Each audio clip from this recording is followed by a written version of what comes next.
नमस्कार बच्चों, आपका डाउट फाइंडर की क्लास में आपका हार्दिक स्वागत है। आज अभी तक की हम कक्षाओं में पढ़ चुके थे कि कैसे आप रासायनिक अभिक्रिया होती है, कैसे योगात्मक अभिक्रिया होती है, कैसे उत्क्रमणीय और अनुत्क्रमणीय अभिक्रिया भी हम लोग पढ़ चुके थे। अब इस आज की कक्षा में हम पढ़ने जाएंगे ऊष्माक्षेपी अभिक्रिया क्या है। कौन सी अभिक्रिया बेटा? ऊष्माक्षेपी। ऊष्माक्षेपी अभिक्रिया में आपको नाम से ही पता चल रहा होगा, ऊष्माक्षेपी अर्थात जिसमें ऊष्मा निकलेगी। क्या होगी? ऐसी अभिक्रिया जिसमें ऊष्मा निकलती है या उत्सर्जित होती है, ऐसी अभिक्रिया को ऊष्माक्षेपी अभिक्रिया कहते हैं। तो हम परिभाषा लिख लेंगे। आप लोग पेन और कॉपी में आप लोग जल्दी से इसको नोट्स बना लें या लिखते चले हमारे साथ में। वह रासायनिक अभिक्रिया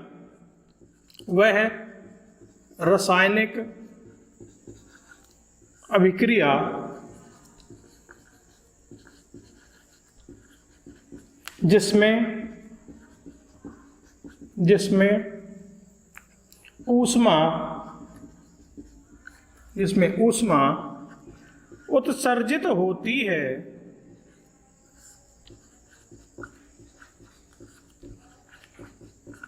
ऊष्माक्षेपी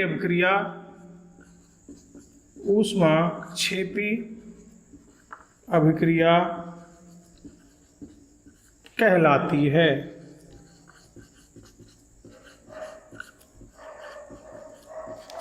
क्लियर बच्चों?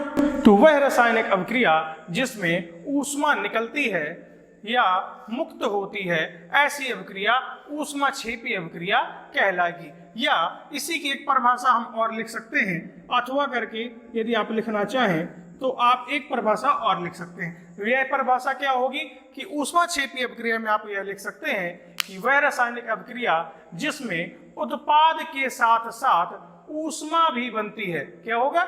जिसमें उत्पाद के साथ साथ ऊष्मा भी बनती है या निकलती है, ऐसी अभिक्रिया को ऊष्माक्षेपी अभिक्रिया कह सकते हैं। तो दूसरी परिभाषा भी लिख लेंगे कि वह रासायनिक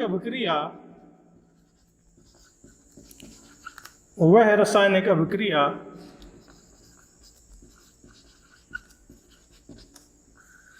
जिसमें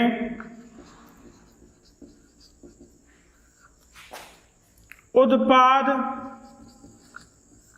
या इसी को बेटा प्रोडक्ट बोलते हैं, वह रासायनिक अभिक्रिया जिसमें उत्पाद के साथ ऊष्मा भी बनती है या निकलती है,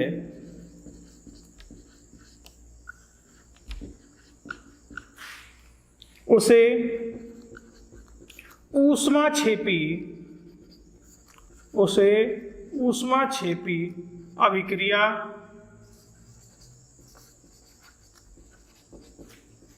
कहते हैं। उसे हम क्या कहते हैं बेटा?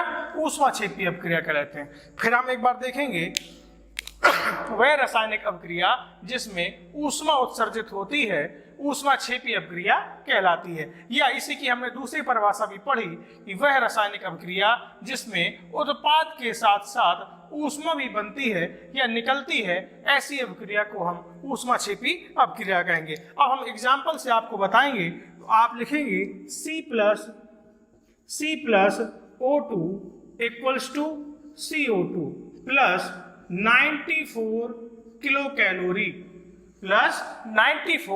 Kilo calorie. तो हमने देखा कि कार्बन और ऑक्सीजन मिलकर कार्बन डाइऑक्साइड बना रहे हैं और साथ ही साथ 94 किलो कैलोरी भी बन रही है। तो ये 94 किलो कैलोरी क्या है? तो ये 94 किलो कैलोरी आपकी ऊष्मा है। तो हमने देखा कि ये रिएक्टेंट मिलकर एक प्रोडक्ट बना रहे हैं और प्रोडक्ट के साथ ही साथ क्या बना रहे हैं? ये आपकी ऊष्मा भी बना रहे हैं। कितनी बना रहे हैं? तो 94 किलो कैलोरी। तो आपको परिभाषा क्लियर हो गई होगी कि जब अभिकारक उत्पाद के साथ साथ ऊष्मा भी बनाए या अभिकारक जब उत्पाद के साथ साथ ऊष्मा मुक्त होगी तो उसको हम ऊष्माक्षेपी अभिक्रिया कह सकते हैं। शायद आप लोगों को क्लियर हो गई होगी। आप लोग स्क्रीनशॉट ले लें, जब तक मैं आपको अब अगली अभिक्रिया पढ़ेंगे ऊष्माशोषी अभिक्रिया। तो आप लोगों ने ऊष्माक्षेपी अभिक्रिया पढ़ी होगी, अब लिख ली होगी और जो मैंने समझाया उसको समझ भी लिया होगा। अब हम पढ़ने जा रहे हैं ऊष्माशोषी अभिक्रिया। तो वह रासायनिक अभिक्रिया जिसमें ऊष्मा का अवशोषण होता है ऊष्माशोषी अभिक्रिया कहलाती है। अब इसमें हम दूसरी परिभाषा में देखते हैं कि वह अभिक्रिया जिसमें अभिकारकों को टूटने के लिए ऊष्मा की आवश्यकता होती है ऊष्माशोषी अभिक्रिया कहलाती है। या फिर हम कह सकते हैं कि अभिकारकों को उत्पाद में बदलने के लिए या उत्पाद में टूटने के लिए ऊष्मा की आवश्यकता होती है। यदि हम आप ऊष्मा नहीं देंगे तो वह अभिकारक उत्पाद नहीं बना सकते। अर्थात हम कह सकते हैं कि वह रासायनिक अभिक्रिया जिसमें ऊष्मा की आवश्यकता होती है उसे हम ऊष्माशोषी अभिक्रिया कहते हैं। जैसे N2 + O2 = 2NO - 45 kilo calorie. अब क्या करता है कि जैसे आपको ये केवल रिएक्शन दे देता है और कहता है कि आप बताइए ये ऊष्माक्षेपी होगी या ऊष्माशोषी। क्योंकि अब यूपी बोर्ड में 20 नंबर के ऑप्शनल आते हैं तो हमको एक एक नंबर में ज़्यादा मेहनत करनी है और हो सकता है कि वो क्वेश्चन कहीं से भी बना दे। तो वो क्वेश्चन क्या बना के दे दे कि N2 + O2 = 2NO - 45 kilo calorie.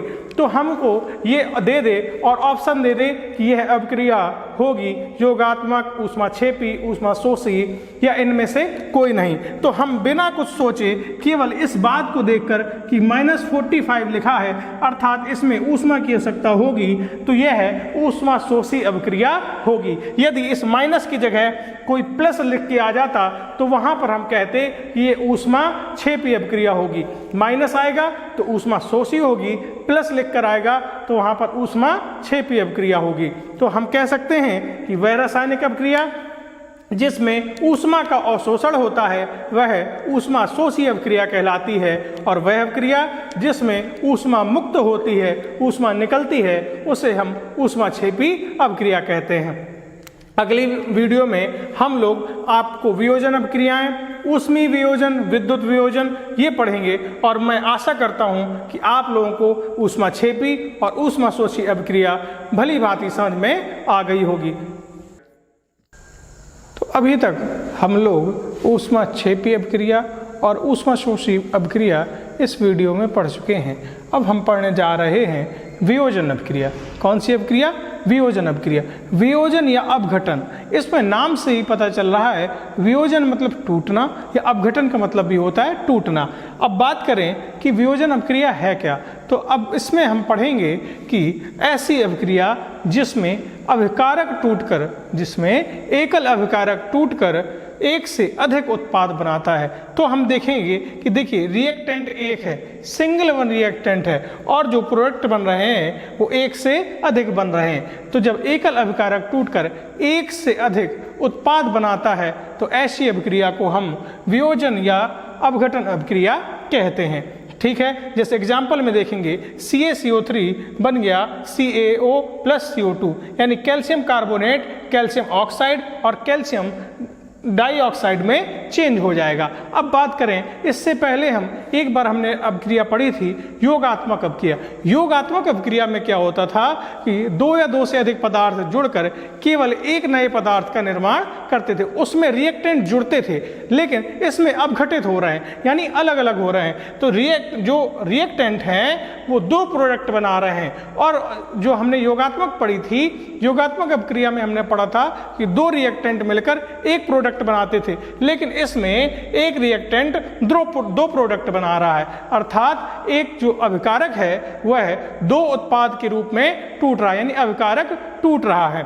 फिर हम देखेंगे कि जो वियोजन अभिक्रियाएं हैं वो तीन दिशाओं में होती हैं या तीन प्रकार की होती हैं। पहली है ऊष्मीय अपघटन, दूसरी है विद्युत अपघटन और तीसरी है प्रकाश अपघटन।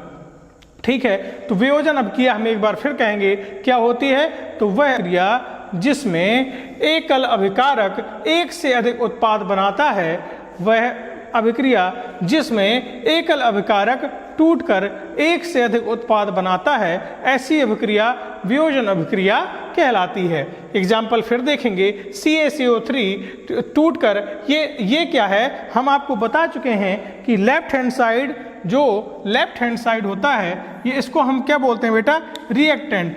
क्या बोलते हैं, रिएक्टेंट, या इसी को बोल देंगे रिएक्टेंट या अभिकारक। क्या बोलेंगे बेटा, अभिकारक। तो देखो, एक अभिकारक है और ये एक से अधिक क्या बना रहा है, उत्पाद बना रहा है या प्रोडक्ट बना रहा है, प्रोडक्ट। राइट हैंड साइड वाले को क्या बोलते हैं, प्रोडक्ट या उत्पाद। तो वियोजन अभिक्रिया समझ गए हैं। एक बार आप स्क्रीनशॉट ले लीजिए और समझिए कि वह ऐसी अभिक्रिया जिसमें एकल अभिकारक टूटकर एक या एक से अधिक एकल अभिकारक टूटकर एक से अधिक उत्पाद बनाता है, वियोजन या अपघटन अभिक्रिया कहलाती है। यह 3 प्रकार की होती है, ऊष्मीय अपघटन, विद्युत अपघटन और प्रकाशिक अपघटन।